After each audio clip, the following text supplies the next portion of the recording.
I'd like to tell you about the strangest secret in the world. Not long ago, Albert Schweitzer, the great doctor and Nobel Prize winner, was being interviewed in London, and a reporter asked him, "Doctor, what's wrong with men today?" The great doctor was silent a moment, and then he said, "Men simply don't think." And it's about this that I want to talk with you. We live today in a golden age. This is an era that man has looked forward, dreamed of, and worked toward for thousands of years. But since it's here, we pretty well take it for granted. We in America are particularly fortunate to live in the richest land that ever existed on the face of the earth, a land of abundant opportunity for everyone. But do you know what happens? Let's take 100 men who start even at the age of 25. Do you have any idea what will happen to those men by the time they're 65? These 100 men who all start even at the age of 25 believe they're going to be successful. If you asked any one of these men if he wanted to be a success, he'd tell you that he did. And you'd notice that he was eager toward life, that there was a certain sparkle to his eye, an erectness to his carriage, and life seemed like a pretty interesting adventure to him. But by the time they're 65, 1 will be rich, 4 will be financially independent, 5 will still be working, 54 will be broke. Now think a moment. Out of the 100, only 5 make the grade. Why do so many fail? What has happened to the sparkle that was there when they were 25? What's become of the dreams, the hopes, the plans? And why is there such a large disparity between what these men intended to do and what they actually accomplished? When we say about 5% achieve success, we have to define success. And here's the definition. Success is the progressive realization of a worthy ideal. If a man is working toward a predetermined goal and knows where he's going, that man is a success. If he's not doing that, he's a failure. Success is the progressive realization of a worthy ideal. Rollo May, the distinguished psychiatrist, wrote a wonderful book called Man's Search for Himself. And in this book he says, the opposite of courage in our society is not cowardice, it is conformity. And there you have the trouble today. It's conformity. People acting like everyone else, without knowing why, without knowing where they're going. Now think of it. In America right now, there are over 14 million people 65 years of age and over, and about 13 million of these 14 million are broke. They're dependent on someone else for life's necessities. Now, we learn to read by the time we're 7. We learn to make a living by the time we're 25. Usually, by that time, we're not only making a living, we're supporting a family. And yet, by the time we're 65, we haven't learned how to become financially independent in the richest land that has ever been known. Why? We conform. And the trouble is that we're acting like the wrong percentage group, the 95% who don't succeed. Now, why do these people conform? Well, they don't know, really. These people believe that their lives are shaped by circumstances, by things that happen to them, by exterior forces. They're outer-directed people. A survey was made one time that covered a lot of men, working men, and these men were asked this question. Why do you work? Why do you get up in the morning? 19 out of 20 had no idea. If you ask them, they'll say, everyone goes to work in the morning. And that's the reason they do it, because everyone else is doing it. Now let's get back to our definition of success. Who succeeds? The only man who succeeds is the man who is progressively realizing a worthy ideal. He's the man who says, I'm going to become this, and then begins to work toward that goal. I'll tell you who the successful people are. A success is the school teacher who's teaching school because that's what she wanted to do. The success is the woman who's a wife and mother because she wanted to become a wife and mother and is doing a good job of it. The success is the man who runs the corner gas station because that's what he wanted to do. The success is the successful salesman who wants to become a top-notch salesman and grow and build with his organization. A success is anyone who is doing deliberately a predetermined job because that's what he decided to do deliberately. But only 1 out of 20 does that. That's why today there isn't really any competition, unless we make it for ourselves. Instead of competing, all we have to do is create. Now, for 20 years, I looked for the key which would determine what would happen to a human being. Was there a key I wanted to know which would make the future a promise that we could foretell to a large extent? Was there a key that would guarantee a person's becoming successful if he only knew about it and knew how to use it? Well, there is such a key, and I've found it. Have you ever wondered why so many men work so hard and honestly without ever achieving anything in particular, and others don't seem to work hard and yet seem to get everything? They have the magic touch. You've heard them say that about someone. Everything he touches turns to gold. And have you ever noticed that a man who becomes successful tends to continue to become successful? And on the other hand, have you noticed how a man who is a failure tends to continue to fail? It's because of goals. Some of us have them, some don't. People with goals succeed because they know where they're going. Now think of a ship leaving a harbor, and think of it with the complete voyage mapped out and planned. The captain and crew know exactly where it's going and how long it will take. It has a definite goal. 9,999 times out of 10,000, it will get to where it started out to get. Now let's take another ship, just like the first, only let's not put a crew on it, or a captain at the helm. Let's give it no aiming point, no goal, no destination. We just start the engines and let it go. I think you'll agree with me that if it gets out of the harbor at all, it will either sink or wind up on some deserted beach a derelict. It can't go any place because it has no destination and no guidance. It's the same with a human being. Take the salesman, for example. There is no other person in the world today with the future of a good salesman. Selling is the world's highest paid profession, if we're good at it and if we know where we're going. Every company needs top-notch salesmen, and they reward those men. The sky is the limit for them. But how many can you find? Someone once said, the human race is fixed, not to prevent the strong from winning, but to prevent the weak from losing. The American economy today can be likened to a convoy in time of war. The entire economy is slowed down to protect its weakest link, just as the convoy had to go at the speed that would permit its slowest vessel to remain in formation. That's why it's so easy to make a living today. It takes no particular brains or talent to make a living and support a family today. So we have a plateau of so-called security, if that's what a person's looking for. But we do have to decide how high above this plateau we want to aim for. Now let's get back to the strangest secret in the world, the story that I wanted to tell you today.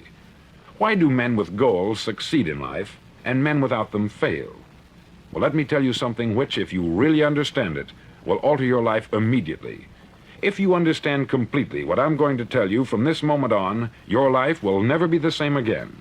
You'll suddenly find that good luck just seems to be attracted to you. The things you want just seem to fall in line. And from now on, you won't have the problems, the worries, the gnawing lump of anxiety that perhaps you've experienced before. Doubt, fear, well, they'll be things of the past. Here's the key to success, and the key to failure. We become what we think about. Now let me say that again. We become what we think about. Throughout all history, the great wise men and teachers, philosophers and prophets have disagreed with one another on many different things. It is only on this one point that they are in complete and unanimous agreement. Listen to what Marcus Aurelius, the great Roman emperor, said. He said, "A man's life is what his thoughts make of it." Disraeli said this, "Everything comes if a man will only wait. I have brought myself by long meditation to the conviction that a human being with a settled purpose must accomplish it, and that nothing can resist a will that will stake even existence for its fulfillment." Ralph Waldo Emerson said this, "A man is what he thinks about all day long." William James said, "The greatest discovery of my generation is that human beings can alter their lives by altering their attitudes of mind." And he also said, "We need only in cold blood act as if the thing in question were real, and it will become infallibly real by growing into such a connection with our life that it will become real. It will become so knit with habit and emotion that our interest in it will be those which characterize belief." He also said this, "If you only care enough for a result, you will almost certainly attain it. If you wish to be rich, you will be rich. If you wish to be learned, you will be learned. If you wish to be good, you will be good. Only you must then really wish these things, and wish them exclusively, and not wish at the same time 100 other incompatible things just as strongly." In the Bible you read, in Mark 9:23, "If thou canst believe, all things are possible to him that believeth." Dr. Norman Vincent Peale said this, "This is one of the greatest laws in the universe. Fervently do I wish I had discovered it as a very young man. It dawned upon me much later in life, and I've found it to be one of the greatest, if not my greatest discovery, outside of my relationship to God. And the great law, briefly and simply stated, is that if you think in negative terms, you'll get negative results. If you think in positive terms, you will achieve positive results. That is the simple fact, which is at the basis of an astonishing law of prosperity and success. In 3 words, believe and succeed. William Shakespeare put it this way: our doubts are traitors, and make us lose the good we oft might win by fearing to attempt. George Bernard Shaw said, people are always blaming their circumstances for what they are. I don't believe in circumstances. The people who get on in this world are the people who get up and look for the circumstances they want, and if they can't find them, make them. Well, it's pretty apparent, isn't it? And every person who discovered this for a while believed that he was the first one to work it out. We become what we think about. Now, it stands to reason that a person who's thinking about a concrete and worthwhile goal is going to reach it, because that's what he's thinking about. And we become what we think about. Conversely, the man who has no goal, who doesn't know where he's going, and whose thoughts must therefore be thoughts of confusion and anxiety and fear and worry, becomes what he thinks about. His life becomes one of frustration, fear, anxiety, and worry. And if he thinks about nothing, he becomes nothing. Now, how does it work? Why do we become what we think about? Well, I'll tell you how it works as far as we know. Now, to do this, I want to tell you about a situation that parallels the human mind. Suppose a farmer has some land, and it's good, fertile land. Now, the land gives the farmer a choice. He may plant in that land whatever he chooses. The land doesn't care. It's up to the farmer to make the decision. Now, remember, we're comparing the human mind with the land, because the mind, like the land, doesn't care what you plant in it. It will return what you plant, but it doesn't care what you plant. Now, let's say that the farmer has 2 seeds in his hand. One is a seed of corn, the other is nightshade, a deadly poison. He digs 2 little holes in the earth and he plants both seeds, one corn, the other nightshade. He covers up the holes, waters, and takes care of the land, and what will happen? Invariably, the land will return what is planted.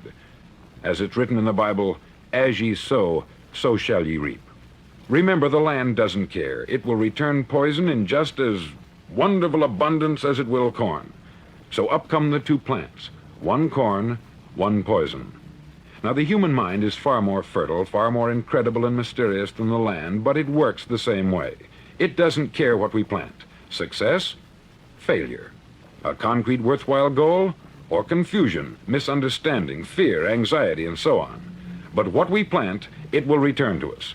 You see, the human mind is the last great unexplored continent on the earth. It contains riches beyond our wildest dreams. It will return anything we want to plant. Now, you might say, well, if that's true, why don't people use their minds more? Well, I think they've figured out an answer to that, too.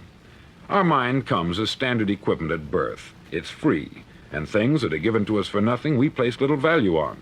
Things that we pay money for, we value. The paradox is that exactly the reverse is true. Everything that's really worthwhile in life came to us free. Our mind, our soul, our body, our hopes, our dreams, our ambitions, our intelligence, our love of family and children and friends. All these priceless possessions are free, but the things that cost us money are actually very cheap and can be replaced at any time. A good man can be completely wiped out and make another fortune. He can do that several times. Even if our home burns down, we can rebuild it, but the things we got for nothing, we can never replace. The human mind isn't used merely because we take it for granted. Familiarity breeds contempt. It can do any kind of job we assign to it, but generally speaking, we use it for little jobs instead of big important ones. Universities have proved that most of us are operating on about 10% of our abilities. Decide now, what is it you want? Plant your goal in your mind. It's the most important decision you'll ever make in your entire life. Do you want to be an outstanding salesman, a better worker at your particular job? Do you want to go places in your company, in your community? All you've got to do is plant that seed in your mind. Care for it. Work steadily toward your goal, and it will become a reality. It not only will, there's no way that it cannot. You see, that is a law, like the laws of Sir Isaac Newton, the laws of gravity. If you get on top of a building and jump off, you'll always go down. You'll never go up. And it's the same with all the other laws of nature. They always work. They're inflexible. Think about your goal in a relaxed, positive way. Picture yourself in your mind's eye as having already achieved this goal. See yourself doing the things you will be doing when you've reached your goal. Ours has been called the phenobarbital age, the age of ulcers and nervous breakdowns. At a time when medical research has raised us to a new plateau of good health and longevity, far too many of us worry ourselves into an early grave trying to cope with things in our own little personal ways, without learning a few great laws that will take care of everything for us. These things we bring on ourselves through our habitual way of thinking. Every one of us is the sum total of his own thoughts. He is where he is because that is exactly where he really wants to be, whether he'll admit that or not. Each of us must live off the fruit of his thoughts in the future, because what you think today and tomorrow, next month and next year, will mold your life and determine your future. You're guided by your mind. I remember one time I was driving through Arizona and I saw one of those giant earth-moving machines roaring along the road at about 35 miles an hour with what looked like 20 tons of dirt in it, a tremendous, incredible machine, and there was a little man perched way up on top with the wheel in his hands guiding it. And as I drove along, I was struck by the similarity of that machine to the human mind. Just suppose you're sitting at the controls of such a vast source of energy. Are you going to sit back and fold your arms and let it run itself into a ditch? Or are you going to keep both hands firmly on the wheel and control and direct this power to a specific, worthwhile purpose? It's up to you. You're in the driver's seat. You see, the very law that gives us success is a two-edged sword. We must control our thinking. The same rule that can lead a man to a life of success, wealth, happiness, and all the things he's ever dreamed of for himself and his family, that very same law can lead him into the gutter. It's all in how he uses it, for good or for bad. This is the strangest secret in the world. Now, why do I say it's strange, and why do I call it a secret? Actually, it isn't a secret at all. It was first promulgated by some of the earliest wise men, and it appears again and again throughout the Bible. But very few people have learned it, understand it. That's why it's strange, and why, for some equally strange reason, it virtually remains a secret. I believe that you could go out and walk down the main street of your town and ask one man after another what the secret of success is, and you probably wouldn't run into one man in a month who could tell you. Now, this information is enormously valuable to us, if we really understand it and apply it. It's valuable to us not only for our own lives, but the lives of those around us, our family, employees, associates, and friends. Life should be an exciting adventure. It should never be a bore. A man should live fully, be alive. He should be glad to get out of bed in the morning. He should be doing a job he likes to do because he does it well. One time I heard Grove Patterson make a speech, the editor-in-chief of the Toledo Daily Blade, and as he concluded his speech, he said something that I've never forgotten. He said something like this: "My years in the newspaper business have convinced me of several things. Among them, that people are basically good, and that we came from someplace, and we're going someplace. So we should make our time here an exciting adventure. The architect of the universe didn't build a stairway leading nowhere. And the greatest teacher of all, the carpenter from the plains of Galilee, gave us the secret time and time again. As ye believe, so shall it be done unto you."